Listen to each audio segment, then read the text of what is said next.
Hey everyone, it's Lindsay Rhodes, and I've got a new podcast, the NFL Road Show. Fun and kind of nerdy conversation about the NFL every Monday, Wednesday, and Friday. I've got some amazing guests that are joining me. I'll be breaking the huddle with the top stories, previewing games. We'll get you set for the weekend fantasy with our Fantasy Friday episodes, and we'll answer some of your questions as well. So subscribe to the NFL Road Show on Apple Podcasts, Spotify, or wherever you get your podcasts. What is up, Hardwood Knocks listeners? I am Dan Favale coming at you actually with my fantastic co-host Adam Bromwell in just a few seconds. We're going to be doing our awards picks, and Adam will take us through the whole spiel very shortly. I just wanted to introduce what's going to be our Boston Celtics look-ahead guest, which will come after our awards picks. You can look for the timestamp in the description of this pod or one of the tweets. Alex Kungu, you can follow him on Twitter at Kungu_NBA. That's at KUNGO_NBA. Does a great job following and covering the Celtics on Twitter and basketball at large. Seriously, I couldn't recommend his Twitter to follow enough. But that's really all I have to say because we're going to get into a normal intro shortly. Let's hop to it. Alex, welcome to what is somehow only your first appearance on the Hardwood Knocks podcast. I have bothered you for other stuff in the past in your DMs, but again, welcome to Hardwood Knocks. How are you doing tonight? Man, I'm doing well. Thank you for having me. It's about time. I'm a big fan of the show, so it's kind of surreal to be in a show that you actually like to listen to. So I'm very happy to be on. I, for one, am shocked you like to listen to the show, so I really do appreciate it. Even if you're just blowing smoke here, it's going to make me blush. Are you doing as well as Rudy Gobert, though? I mean, $205 million worth of doing really well. I wish. It would take me many lifetimes to be that happy. So we're here to talk Celtics. You are one of the best Celtics follows on Twitter, and so I needed to have you on to pick your brain about an offseason that I think was probably more eventful than they were expecting / hoping for, and almost sort of similar to the previous offseason where that was more eventful than they were probably hoping for. And I kind of have to start with the Hayward stuff. And insofar as it was available, and it really does sound like some version of it was, would you have done the rumored framework deal of Turner, McDermott, and a first? Or do you, I feel like the Celtics, at least in that situation, they probably didn't view, it seems like Myles Turner is a good fit, but if they didn't accept that deal, my guess is they just don't view him as someone who uplifts like their contention window. And the last note I wanted to make on that is I think it's pretty clear, like you can't, there are jokes being made about stars leaving Boston, and maybe Danny Ainge deserves those kind of trolls, but like that's not a contract that from a team perspective that they probably should have matched for Hayward anyway. And so it's not so much his departure; it's just it felt like they had the chance to capitalize on it and then didn't. Yes, and I mean, I'll talk with the first part of that, which is about like the Boston Indiana deal potentially for Turner, McDermott, and a first. Initially, I was interested in it, not so much that I'm a big fan of Turner, but I kind of understood that Boston's version where he would have more of a clear role, which is something that he said he struggled with in Indiana, not really knowing where he fits in with Sabonis and whatnot. Mm-hmm. You to Boston, he kind of has like a clear kind of role as like a rim running, pick and pop big who, eventually can maybe develop into maybe having some type of playmaking duties from the elbows and stuff like that. Basically trying to turn him into Al Horford as much as you can. I kind of saw the vision with his game where that was possible, but then at the same time, if the Celtics don't believe that they could develop him into that, I would kind of take their word for it. So it wasn't necessarily like a thing that I saw as this huge missed opportunity, because I mean, a lot of it is about you projecting what somebody is, and I just don't think that they want a project at the big man position. I think they already have one already that they're trying to develop. That's not something that they were looking for, and it just seems like they kind of have a similar philosophy as the Daryl Morey era Rockets with big men, where especially this last season where they kind of just felt like you can get an Aaron Baines for a mid-level. Why are you paying anything above that for someone that's not a superstar?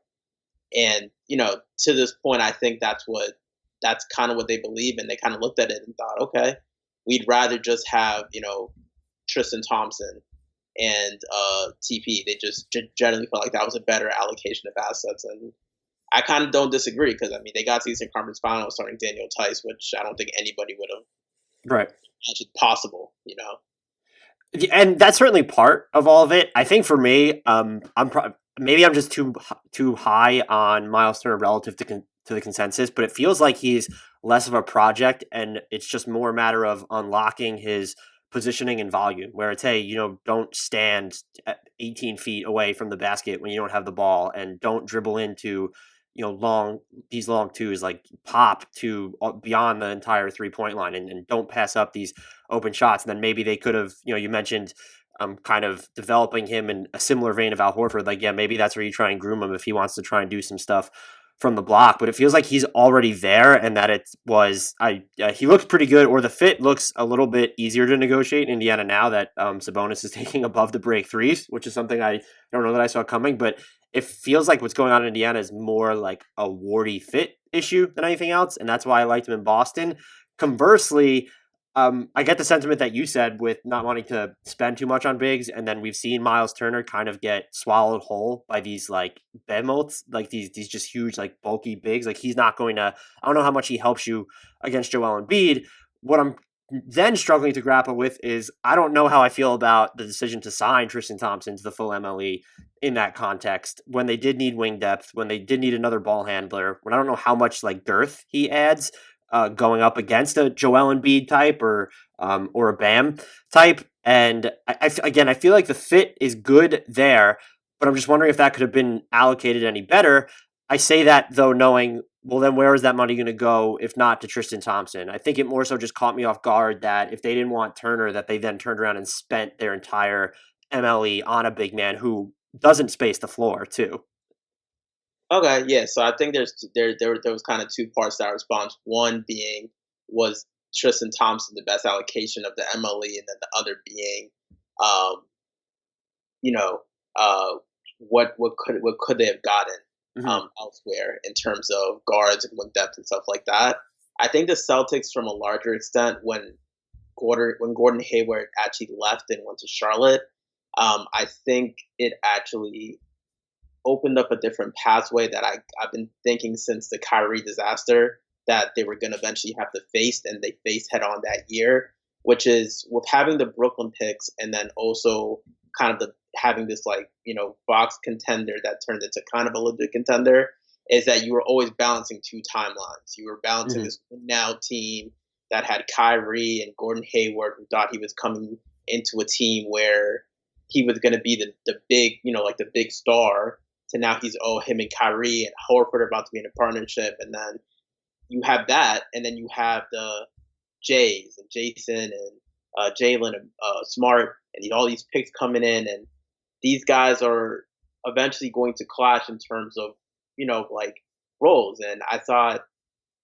eventually what had happened was the young players that were maybe supposed to be people that were supposed to be brought along slowly, when those injuries happened that first Kyrie year, they took such a large step that it put them in direct conflict with those winners of Hayward, Morris, those type of bets. And I know it sounds like I'm getting way off point, but I'm tying it back in.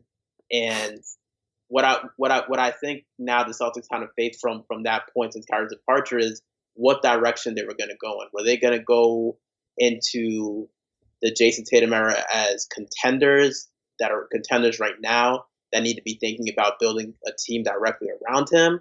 Or were they going to go into this as, okay, let's reset a little bit, bring these guys along with Tatum and stuff like that and see where it goes from there? And I thought after the Hayward departure, it kind of made it clear that they have to go straight into building around Tatum and the Jays, and they don't have to have that other part of, trading all of these guys for an eventual star, a la like what they did with KG. So now I think this gets back to your answer. Should they have used that MLE on like a guard or wing and something like that? I think they looked at this situation when Hayward left and they said, okay, we're going to see what we have out of Marcus Smart fully as a playmaker and a potentially guard. We're going to see what type of playmaking leaps we can get out of Tatum and Brown. We're going to see if we can get something from these draft picks that we just drafted. Peyton Pritchard, who they reportedly really like, and Aaron Nesmith, who's like, thinking about shooting and stuff like that, as someone that you would potentially see, like if he hypothetically developed into who we think he can be. That's kind of what they would want on this team. And I think, and then again, they have Romeo Langford, the forgotten man, because he's always injured, unfortunately. And I just think they were trying like, all right, this year we're going to see what we have in these kids. We're going to see if Romeo can be this 3-and-D guy, if Nathan can be this 3-and-D guy for us, if Pritchard can become one of a really good cheap third option point guards, and let's see whatever the hell Jeff Teague has left in the tank. And I think that's what got to them not using it on one of those potential vet guard wings, and to the big position where it's a little bit more shaky.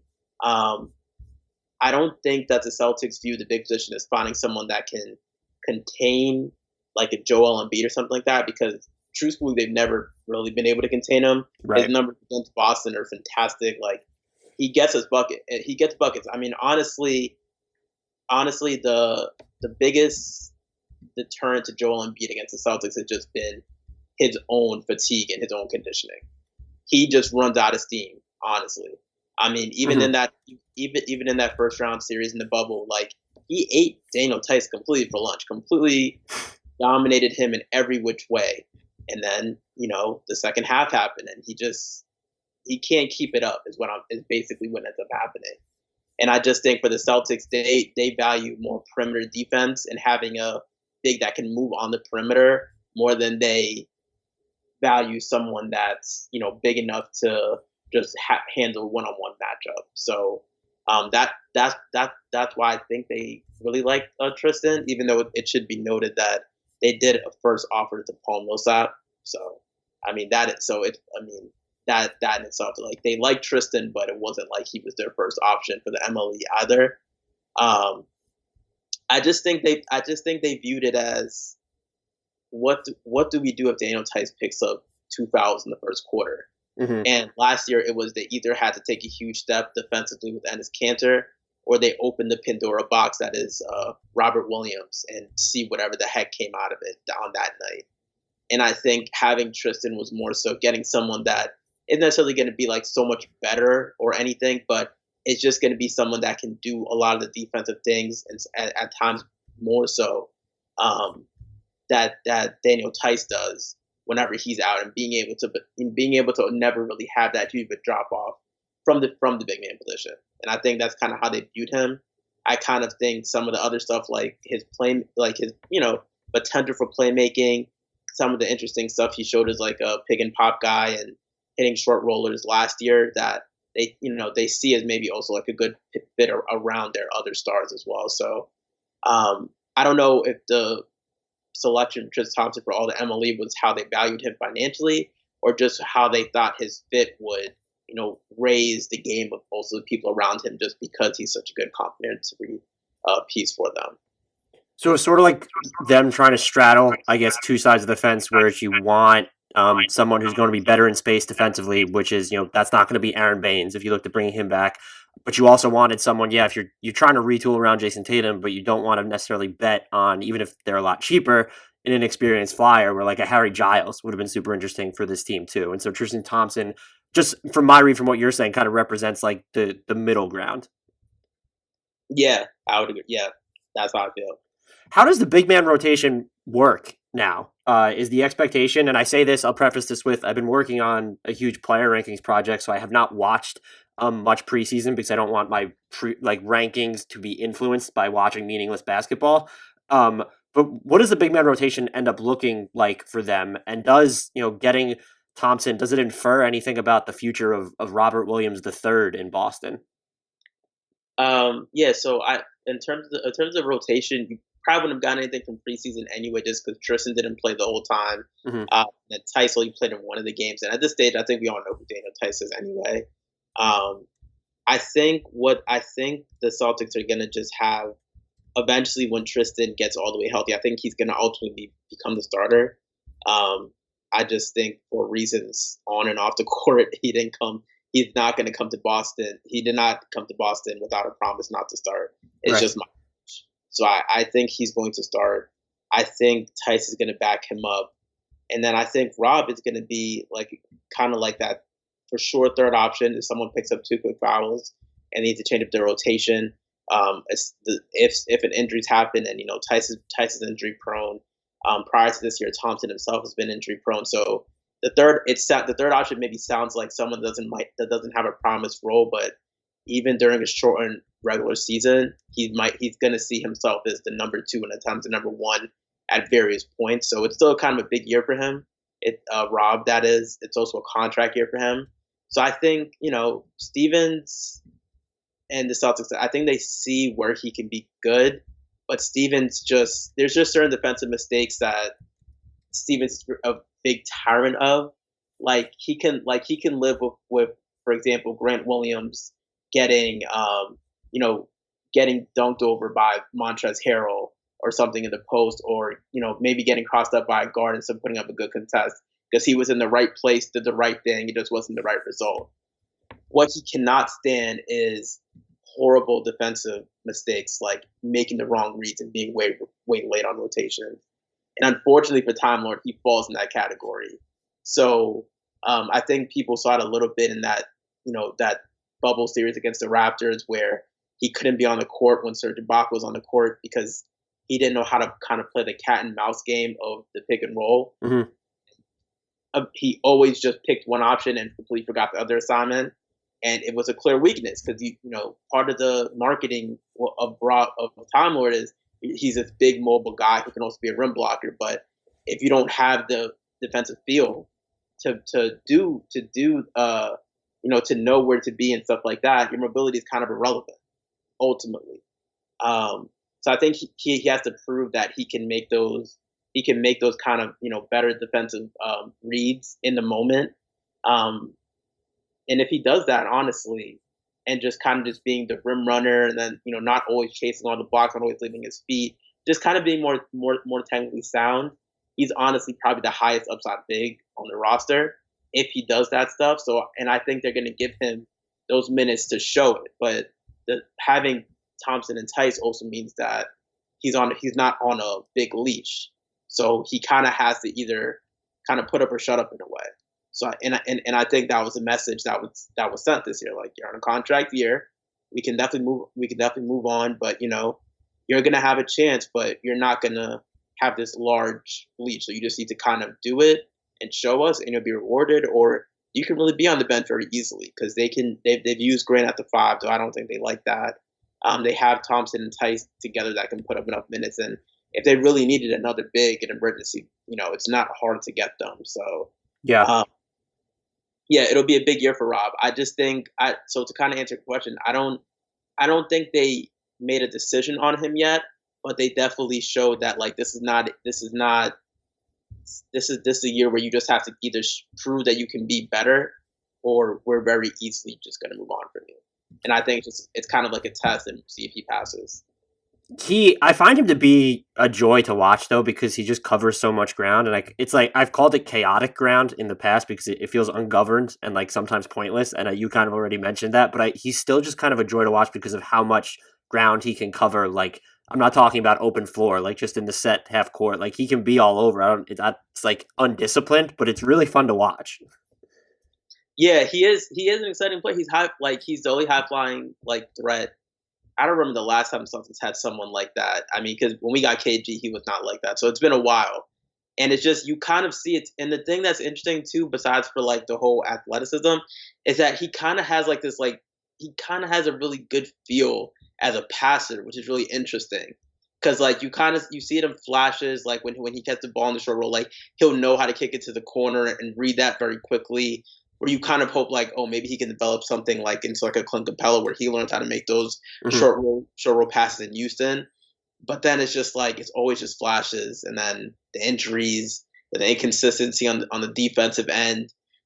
It's just always been like, if his feel can just maybe catch up just a little bit to his athleticism, he'd be hard to take off the floor. But it's just like the larger sample size always has been coming back negative for right now, and he has to just learn how to be more disciplined on the floor, if he's going to be able to do all the exciting things that, people love to see as well. We've gone almost 20 minutes without mentioning Jayson Tatum, which is either terrible or really impressive. I haven't decided which one yet. He last year, if it reached a point, I think, where people accepted, even if they were skeptical, that he was just a superstar, which was right, because there was a turning point, and it was before then. And I've seen you mention it on Twitter, even last season when people were harping on the shot selection, it was always overblown. And then to see him last year just turn into one of the best off the dribble 3-point shooters in the league, and there were stretches where he was putting really good amounts of pressure on the rim. I'm wondering, going into this season, I would peg him as fringe top 10 player. It's tough because there's a lot of injured stars coming back. So definitely in the top 10 to 15 discussion. Is he going to have a chance to really make another jump due to the departure of Hayward and Kemba? In the sense that, okay, we've seen what he can really do on defense, particularly away from the ball. We know that he has this off the dribble 3. You can trust him to really anchor the offense as a scorer. But last year, there were moments where he showed flashes of making more complicated passes on the move. And now with Kemba out to start the year and God knows how long in general, and Hayward just gone, is he going to get an ample opportunity to shoulder more of that playmaking burden, or is that going to be dispersed onto other people because he's already doing so much? Well, I mean, I think publicly they'll say it's a team thing and everyone needs to take a step up, but technically speaking, yes, and he has to be. He's the team's undisputed number 1. Their number 2 is down, which generally means there's going to be more usage, which is going to be funneled to him, unless they decide they want more Marcus Smart threes, which I wouldn't expect. So yeah, I mean, he's going to have the ball more, so by nature, he's going to be expected to create more for others as well, because he can't shoot it every time. I thought in the playoffs, he did show some more playmaking ability. I always thought, for me, I didn't see it as that impressive because I've been a huge fan of him, even from his high school days. In high school, he played point guard, and he used to make these kind of easy reads, which in a way I thought they were in the bubble, because there were zone looks where they were clearly trying to take something away, and it was an obvious kind of first and second read. Those are the type of things he can make. What you want to see this year is if he can be the one manipulating the defense as opposed to just taking what the defense gives him. Can he snake through a PNR, use his eyes to make the big freeze and then create an alley-oop opportunity that way? Mm-hmm. Is he making those type of reads that make Luka so special? And he's never going to be Luka to that level because there's a reason why there's only one Luka in the world. But can he at least be someone that gets you 5-6 assists a game? And generally, I think because of his pull-up 3 shooting, as you mentioned, the type of defenses that teams are going to play against him are going to open up certain passing lanes where he's going to fall into assists from that nature. But if he can take that next step in terms of manipulation, I think the team is going to need it because their depth is not very good. They're going to kind of need that from him. And I think, in a way, to answer your question, it is going to be expected that he takes more of that lead because I don't know who else on the roster can, honestly. Yeah, I feel like sort of a Devin Booker type jump in the playmaking department wouldn't be out of the question for him, where it's Devin Booker's a lot better at manipulating the defense in the half court, but he's also not a flashy passer. You wouldn't compare him to a Luka or a Harden or a Simmons. It's just the fact that because he's on the floor and by virtue of him moving and having any type of vision, he's setting up shots that wouldn't otherwise exist. And that feels like something, at least from games that I saw later in the year, that I think Tatum's going to be able to do.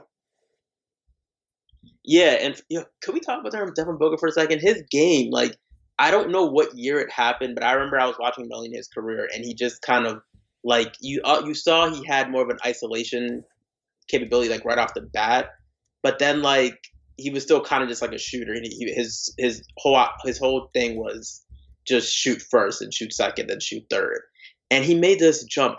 Maybe you know better than me, but he just has such a control over the game now. He knows when it's his time to attack. He knows when it's his time to get his teammates involved. He's okay being off ball, being used in different things as a decoy. Like, he's such a complete basketball player. It is such a joy to watch. And it makes me so happy that you even brought him up as a comparison to Tatum, because that kid is a baller. Back to Tatum. I just have to give Devin Booker some love, because I love his game.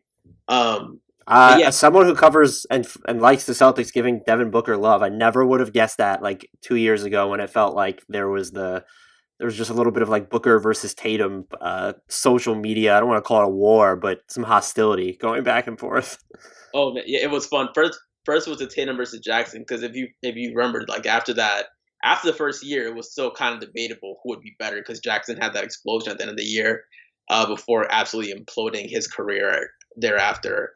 Yeah, talk about someone I missed on. I was very high on the court on Josh Jackson. That did not work out so well. Yeah, I figured he would. It was just like, I didn't trust his shooting, and he had the 40% 3-point shooting, but you could just, for me, the looks there were just like, they're set shots. He takes too long against NBA defenses. How's that going to look? And then when he talked in the interviews, he was acting like it was not a problem for him, and that always makes me worried. Like, when players don't see like clear issues that might present themselves at the NBA level. Mm-hmm. But I mean, I still thought he was going to be better than this. I did not expect him to be G League minimum contracts for the Pistons. It was not good for him. But yeah, I like Devin Booker, and us in the Valley of the Suns, maybe we can have some reconciliation.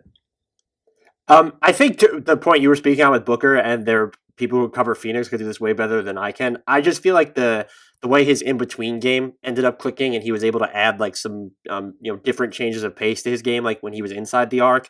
It felt like 2017, 18, maybe closer to 2018, the year just in general. That's when it really just started coming together for him. And I think what we've also just seen is what happens when someone is young and people are viewing him like through this lens where he's supposed to be older. And then two, what happens when you take good players who are surrounded by very little NBA talent and then give them actual NBA talent to work with, which is what I think we've seen basically over the past 3 years, but definitely over the past 2 with him. The other player I wanted to ask about Boston, well, I want to ask about a lot of players on Boston. Does any of this additional playmaking void fall to Jaylen Brown? They upped his pick and roll usage last year, though it was still just negligible usage overall. It was just compared to the season before. I think it more than doubled or was close to doubling. And he did seem later in the year like where he had less tunnel vision coming around like ball screens. It looked like there was just a better feel there. Am I one, way off base on this? And two, if I'm not, do you think he has like a playmaker's bump in him as well? Just as we sort of, I wouldn't project it to be anywhere near what I expect Tatum to be, but just where he can initiate and get you into your offense in the half court. So I definitely think Jaylen Brown is going to have a playmaking bump, but I don't think it's going to come from using him in those type of like playmaking roles, as if Tatum, how we expect him to be used in heavy pick and roll schemes and of that nature. I think for Jaylen, his playmaking bump has to come from after that first step, after he gets by that guy, when he's going downhill. Is he making the extra pass enough? I think he gets preset a lot of times. Like, he pre-decides before he makes his move what he's gonna do, and he has not improvised very much like away from that. And I think this year, if the Celtics are going to have a chance while Kemba's out to be like very good, he needs to be able to get by his guy and be able to kick out to shooters more effectively, to not get himself stuck in the hole. And if he can make those type of reads, just generally speaking, like driving kicks is how it boils down to. Those are going to be where he can make his playmaking bumps. And if he can do that. I think between Smart and Tatum and even Teague and a little bit of Thompson, I think they can kind of be an okay passing team with that. But if he's still like the overall kind of mostly tunnel vision with flashes of passing here and there, the Celtics offense is going to have a lot of very clunky moments without Kemba. And sort of to that point, is there going to come a time, or is it right away, where they're going to maybe be more reliant than initially expected on like one of their younger guards, just because they're, even aside, just even with Kemba Walker, I feel like this rotation is between 7 and 8, like guaranteed NBA players deep, and like none of them, the ones that are coming off the bench behind the starting lineup, are like guaranteed to add a ton of playmaking. And I would throw Jeff Teague into there. He just feels like his aging curve feels like it's been stark, like ever since he went to Minnesota. And so are they going to give, the Tremont Waters, the Peyton Pritchard, the Aaron Nesmith, like are those guys going to have opportunities this year? Maybe even Langford if he's ever healthy, or do you not see them, veering into that direction because they still do have these immediate expectations, and there's a couple rookies in there, and then there's just generally guys, even with Carson Edwards, like they just don't have a ton of NBA experience. Yeah, so just to kind of lay it out for the viewers who aren't Celtics fans, I think you're right that they have about 7, 8 guys because they're probably gonna, without Kemba, you're probably starting Marcus Smart, Jaylen and Jayson. Maybe they've been starting Javonte Green in the preseason. They started everyone. So let's just say, for the sake of argument, they start Javonte Green, and then they have either Tristan or Tice, right? And then so that's the 5. Those are 5 guys. 4 of them I trust. I don't trust Javonte Green. And then after that, the guys who trust off the bench are going to be, Tice for one. When Marcus gets there, maybe Marcus. Teague, you probably trust. Grant Williams. So that means but you still need like 1 or 2 more guys if you want to be a serious contender, which means that they do, as you said, they're going to need at least 1 or 2 of Pritchard, Langford, Nesmith, Ojale, or Devontae to become dependable. And they are going to get opportunities to do that just because they are so thin. And yeah, I mean, they're going to have their chances. I mean, especially early on in the year, because the team has been looking like one of those teams that still hasn't fully recovered from being in the Eastern Conference 6 weeks ago. So they're going to get a lot of those young guys are probably going to get a lot more minutes early on in the year. And whoever takes advantage of those opportunities, unfortunately, Romeo is not going to be there for the early part. So he's going to miss those initial opportunities to get some. But yeah, they're going to need 1 or 2 of those guys to really step up and become not necessarily like very good, but they need to become trustable role players, right? Like if Javonte Green can somehow turn himself into like a Royce O'Neal type of player, like that'd be huge. If Robert Williams can become a dependable big, that'd be huge. But it's still up in the air right now, and a lot of these guys are unproven, which is why I definitely understand some of the cynicism going in because we just really don't know how it could turn out. Do you particularly like any of the young 1 or 2 of the young guards more than most? I would say I was a bigger fan of Nesmith than just what I generally saw on Twitter, but that's its own story. I just think Nesmith just because I generally don't think I'm one of those guys that doesn't believe like picking for fit and picking for like talent are very different, because I feel like if a guy fits with what you're trying to do and he fits a particular need, you're going to give him more opportunity, therefore like raising his chances of being able to reach his outcomes. So I kind of think they still kind of go hand in hand.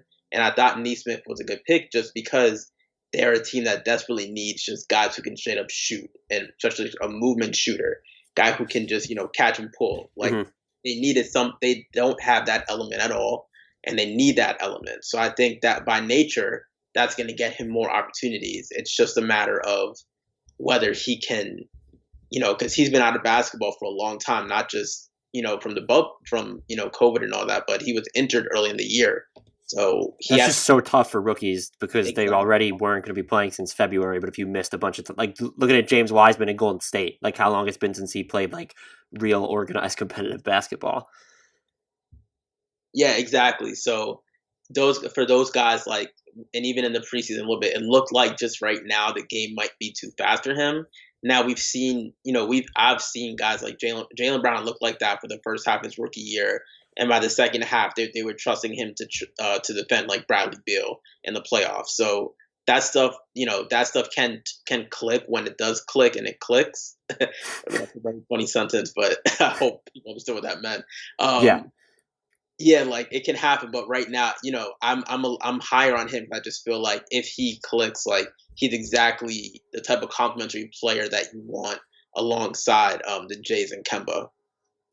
Is Grant Williams just like the backup four for this team, or do you think that there's going to be more matchup based decisions being made where maybe it's Ojale on some nights?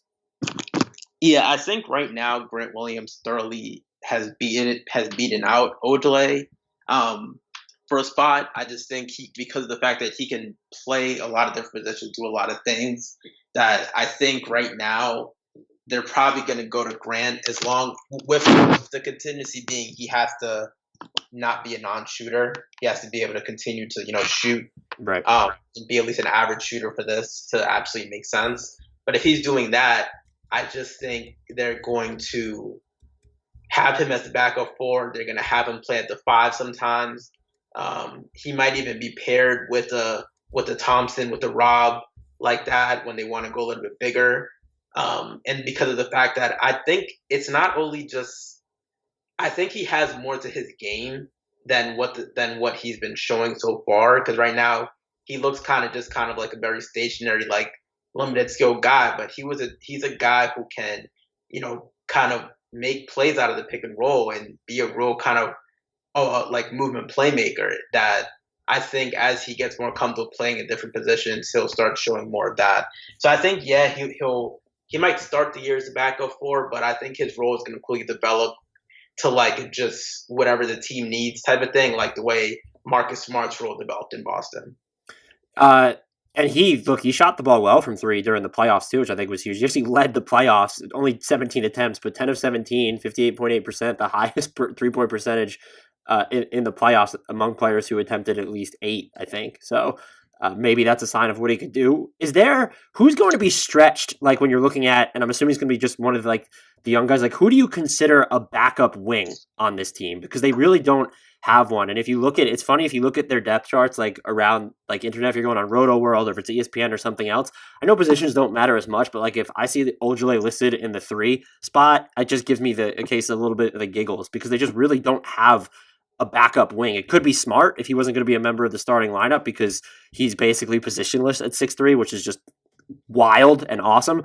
But who do you see as being like, who's getting backup like 3 or hybrid, like who's just their primary backup wing? I'm rambling through this because I don't even have an answer to fathom myself. Yeah, I don't know, because I mean I think they would probably consider, I don't know, I would think because Brad has said they really just kind of go by guards, wings, bigs. I don't know how they consider certain guys multiple positions. So I mean, honestly, it's an interesting question because you could say maybe it is ends up being Shunny, maybe it's Langford when he gets healthy, maybe it's Nesmith. Yeah, just by size, like he's 6'6", right? Yeah, maybe it's Javante, but it's weird because they have Tatum, who I guess depending on what you call his position, like the way he's being used is like such a heavy pick and roll guy. He almost has a role type as like a guard, but he's 6'8", 10, whatever, and he defends wings. They consider Jaylen a guard, but he defends forwards routinely for the team. So for them, I think it honestly doesn't matter, but it does bring up a point that they do probably need another like that piece on the perimeter, just a guy that they can reliably trust. Which is why I hope, and maybe this is going to get into something you talked about earlier, the trade exception, they're able to bring someone in if some of these like young guys just don't show anything. Yeah, $28.5 million trade exception, and a lot of these just tend to expire without being used. It felt like Golden State using it to get Kelly Oubre Jr. was an anomaly. With this team, though, you look at it, they have plenty of room under the hard cap, and I feel like they have plenty of needs and could have even more depending on what Kemba looks like this year. So would you anticipate or hope that they would use it, and have you identified, like if you had to choose one area of need, because it feels like you could go like backup playmaker, you could just go wing. Is there a player or just an archetype, an idea of a player that you would gravitate towards if they are looking to, again, use this? Well, I mean, I know for me, I would probably, it really depends, which is why I don't see them using it very early. because you want to see what you have in your team, what type of team this is. For sure. Because if Jayson Tatum is legit like an MVP candidate, the team has not looked like they lost a step even without Kemba, and you have Kemba coming back and stuff like that, and you're like, ooh, we just need this one piece. You have to go for it. You have to use it mid-season. And I mean, a team I've been looking at is OKC that had George Hill. I don't think Trevor Ariza has been bought out, but I mean, if he's not bought out, I mean, you could literally, I think you can fit both of them in the CPE just like that, and maybe give something a little back, and then you get those two pieces, and now it's like you're in business. But if the team just kind of looks middling, and you need probably another much bigger piece to really actually make any tangible movement forward. The second option is maybe you wait till after the year, because right now they have a hard cap on them, so they can't really use the full 28 mil during the season. But yes, that's a blow to anyone who wants them to go after Otto Porter, but I don't think they should be going after Otto Porter anyway. So there you go.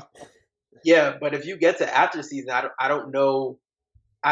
You might be able to be a sign and trade candidate where there's a lot more kind of like free agents out there. It could be a tool for you to potentially be a player in free agency without having any cap space. And, potentially with that 28 million, if you're able to maybe get a sign and trade for maybe not the top tier guys that are still left, but maybe that second or third tier.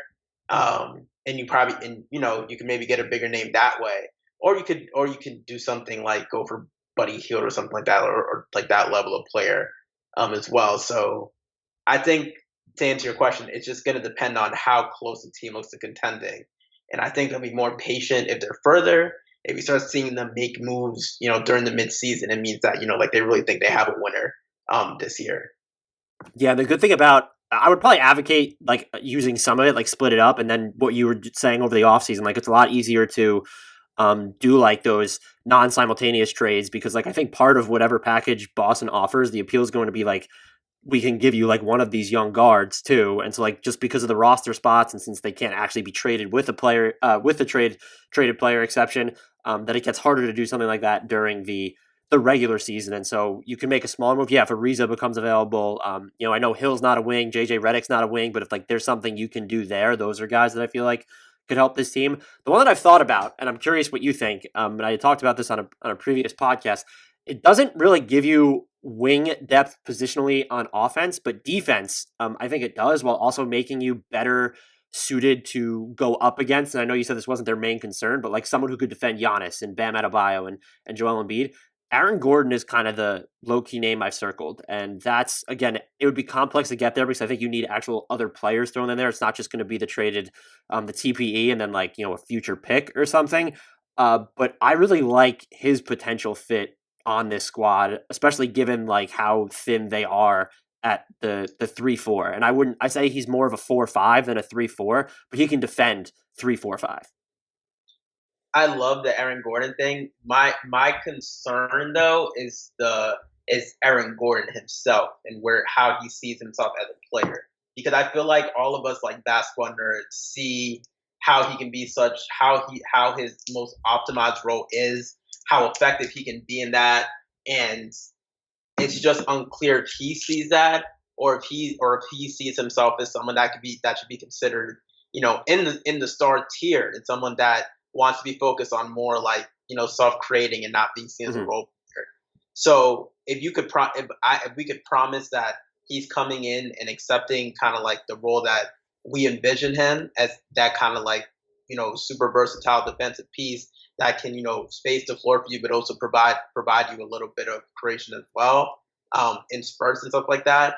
The Celtics would definitely be all for that, and I could see them giving up something. Probably not any of like the top like Kemba, Smart, or the Jays, but you could probably get anything else from there, mostly from like to get Aaron Gordon. So that's probably like the highest ceiling option, I would say. It'd be interesting to see what. And it still leaves you with 8 figures worth of the TPE left over, because he doesn't really make a ton of money. I know, and I mean, I know they loved him in the draft too, and they got, that was the Marcus Smart draft that I think they actually, I think he was number 1 on their board. I don't know. Yeah, and so there'd obviously be other moving parts there, but he was someone I looked at. I do think that he's becoming. You're right, just about the self creation. I'd be curious to see just what he looks like on a team that's good and generates better spacing. And he's become last season, like Orlando really unlocked his passing, and I don't know like how much that would be feasible to tap into in Boston, but like he was running pick and rolls and he was passing like out of the block. So like there's stuff he could do. And again, if you give him higher quality looks. He's gone stretches, where it's like half the season, more than half the season, where he's shooting 36% or so on catch and shoot threes. So that might be something to look to. But yeah, I think the offensive fit, if he's not going to just be a play finisher, floor runner, guy who's going to get putbacks or come off the pick and roll, if he really wants to handle the ball, I could see that being an awkward fit to where you don't want to, Orlando's not just going to dump him. So to give up actual value to get him would definitely be dicey. I did want to, excuse me, as I'm choking, I did want to ask you really quickly, were you surprised that they let Brad Wanamaker go? Was that like sort of a decision of, Brad Wanamaker is probably the better shooter at this point. I find him more interesting, like overall. At the same time, like Jeff Teague might just be the better game manager, playmaker. Is that like the conscious decision they basically made? Well, I personally was devastated because I love Brad Wanamaker. And I was actually surprised I let him go because usually teams, when they have those like fines from like the overseas guys and stuff like that, they generally want to keep them. So I thought, based on the cost and the available options out there, I thought he was gonna be returning again. And I know you made the point about no depth on the wings and stuff like that. But a guy like Wanamaker, they were using him to defend wings because even though he's height wise, 6'3", 6'4", he had that thick frame, and he had a long wingspan, about a 6'9" wingspan. So, they don't mind using guys like that because Stevens I think, he likes having ball handlers on the court.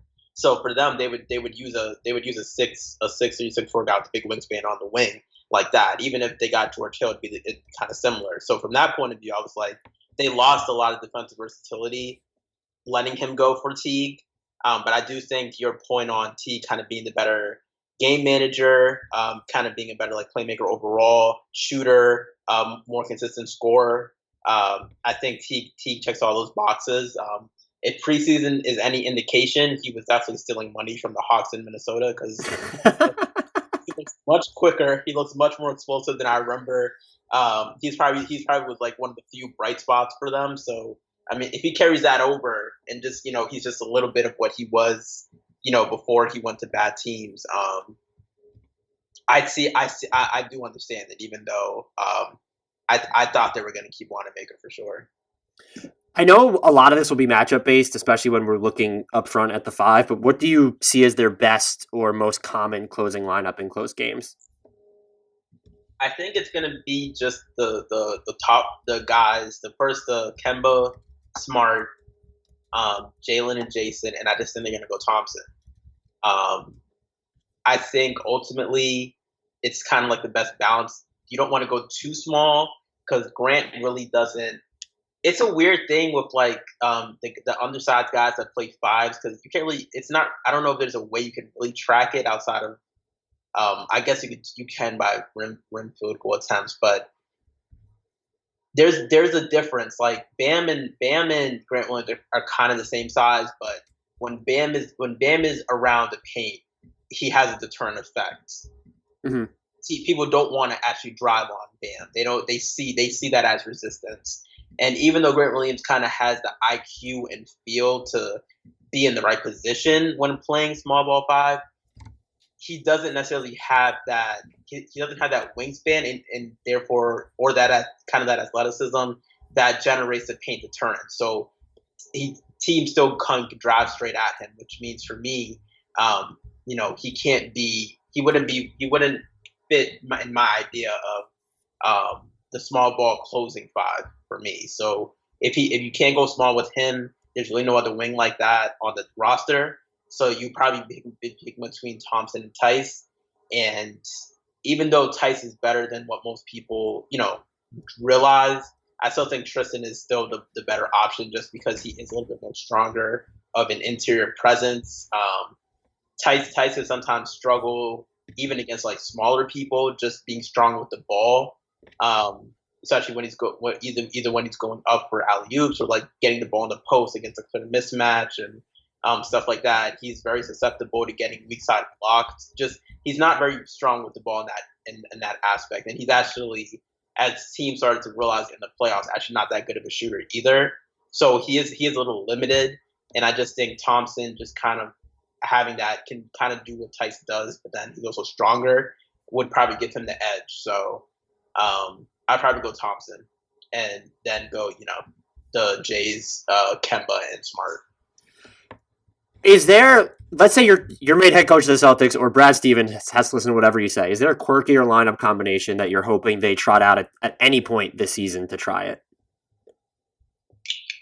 In terms of quirky lineups, I'm not going to say, because I'm sure there's going to be at one point this year, Smart is going to end up playing the 4, and there's going to be 3 other guards on the court. Like, I'm sure at some point there's going to be like a Kemba, like Pritchard, Teague, Smart, and like Thompson lineup or something. And it's going to be making some comeback in like OKC or something. Like, I'm sure that lineup is going to be there. But the quirkiest one I see, I love like the wings, like the all wing stuff. So I would love to see like a lineup with like Tatum as the point guard, Jaylen and Nesmith. Hoping you're getting the shooting from Nesmith, kind of the slashing and scoring from Jaylen, and then you put in Grant and then Javonte Green, and just all wings.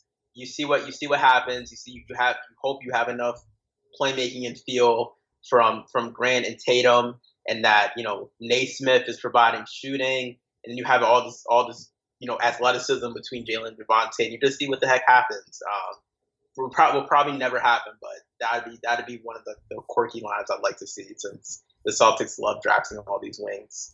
Yeah, that was basically one of mine, where I wanted to see really their 4 main guys, though, like Kemba, Smart, Tatum, and Brown, and then could we get Nesmith in there, and did you just go hyper small? The one that I think is probably more realistic that I want to see, just because also this team really isn't built to get weird anymore, like without Hayward. Like, there were so many different combinations that you could theorize. But Grant Williams with like their 4 main guys, I would like to see more of. They didn't play. They played like under 25 possessions last year of Walker, Smart, Brown, Tatum, and Williams. So I won't even infer anything from the data, but that's a lineup that I would just like to see, because if for some reason this team like does sort of struggle to hit its ceiling or match what they were doing last year, like I think you need to lean into lineups where you can create a bunch of mismatches, and that might be where they're best served. And I think that Grant at the 5 still has a pathway there, especially again if like any of the touch he showed in the postseason carries over to now. That would just be a lineup that I would be super interested in watching more of. Yeah, for sure. And man, it would be Grant is going to be such a swing piece for them this year, because I mean, man, they kind of need him to be like a PJ Tucker-esque player, and if he could bring even just 60 to 70% of that, it would really kind of change kind of like their versatility and make them, have those more funkier lineups. If he really is able to like slide across the lineups as they're envisioning. So their win total for this year is set per Vegas at 44.5, which for people like myself who cannot think in terms of 72 games, that's the equivalent of 51 wins in a normal season. Would you go over under on that? And what do you think is a realistic finish given what happened this offseason for them in the Eastern Conference when you're looking at the standings? What is the word when you don't go over and under? What is that? Push. Huh? Push. Push. I'd push. I think that's right around where they'll be. If I had to be pushed though to make an actual decision, I would probably say under, just because I worry that they could start slow just without Kemba. With some of how they kind of have looked kind of like weirdly fatigued in the preseason, but I guess not weirdly since it's been such a short off season. But they might be a team where that plays a factor into as well. So if I had to be pushed, I'd probably go under just from that standpoint. But realistically, like I do think they'll play ultimately like they're around that level when they're healthy and right. It's about like a 51 win team. I went under for them, and I feel like I'm becoming increasingly lower on them, just the way that they're built, and maybe there's a move they can make in the midseason, like that'll change that.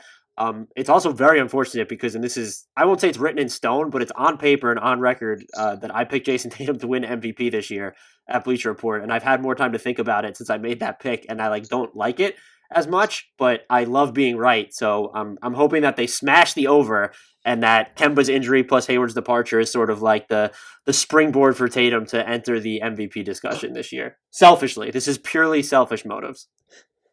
Yeah, and I mean, I definitely get the cynicism because, you at the end of the day, I probably like Thompson more than you, and I like his fit more. But even for me to see like an optimistic view requires me to see someone like Aaron Nesmith having like a Tyler Hero-esque year, where he's just reliable, getting reliable 8 to 12 points a game and being like a real threat from three. It requires something that's an unknown variable at this moment. And and you're also relying on rookies to be consistent, which has generally just never been the case. So yeah, it definitely feels like the year where the only way to maintain the level they were at last year is Jayson Tatum legitimately going from a top 15-ish, maybe 20-ish player to a legitimate top 10 guy.